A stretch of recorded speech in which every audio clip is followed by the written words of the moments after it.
ఏమండి ఈ రంగు అమ్మాయి ఒంటికి నిండుగా ఉంటుంది కదండి. అమ్మాయి ఒంటికి ఎలా ఉన్నా నీ కంటికి నిండుగా ఉందిగా, ఇంకేం తీసుకో. సర్లేండి. అమ్మాయి రామ్మా, ఈ చీర తీసుకోనా? ఇష్టం, నాకైతేనే ఒకటేనమ్మా. అమ్మాయి భాగ్యం, రా అన్నయ్యా రా. ఏమిటి బావగారు కూడా ఇంటి దగ్గరే ఉన్నారా?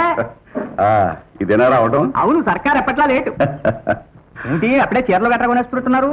మరి టైం దగ్గర పడుతోంది కదన్నయ్యా. అది కాదు బావారు. నువ్వేమీ కంగారు పడక్కర్లేదయ్యా, నీ కట్నం డబ్బు ముడుపు కట్టి పెట్టాను. ఏమే ఆ 10,000 ఇవ్వబట్రా. ఏ 10,000 అండి? ఏ 10,000 ఏమిటే, ఇంకేదో 10,000 మూట కట్టి పెట్టినట్టు నేను ఇచ్చిన 10,000 పట్టరా. ఆగమ్మా ఆగు, ఆ డబ్బా అలాగే ఉంచు. అదేమిటన్నయ్యా, ముందే కావాలన్నావుగా. ఇప్పుడు అన్నా అనుకో అమ్మా, కానీ కథ కొంచెం ఇప్పుడు అడ్డం జరిగింది. ఆ? అనుకోకుండా 5 రోజులు ముందే వచ్చి డ్యూటీలో జాయిన్ అవ్వమని వాడికి దుబాయ్ దేశం నుంచి ఆర్డర్ వచ్చింది. అంచేత ఒక క్షణం కూడా ఆగడానికి వీల్లేదు నాన్న అని చెప్పేసి నిన్ననే చక్కాబోయాడు. మరో 2 ఏళ్ల దాకా తిరిగి రాడు. తర్వాత చూస్తున్నాం బావారు.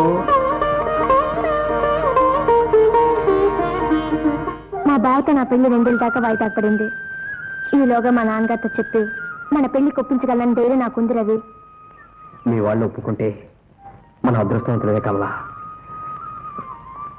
ఎవరైనా చూస్తే బాగుండదు, వెళ్ళిరా.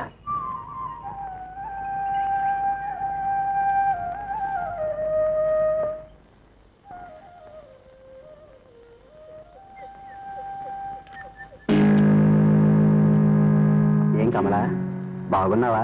ఎవరు నువ్వు? నేను కమలా, గోపాల్ని. అప్పుడే మర్చిపోయావా? మన ఇద్దరు చిన్నప్పుడు దాగుడు ముత్తలాడుకున్నాం. ఇప్పుడు చిన్నవాళ్ళం కాదుగా. నీ పెద్దరికమే చాలా ముద్దుగా ఉంది. ఆడినా పాడినా ఇప్పుడే అందం.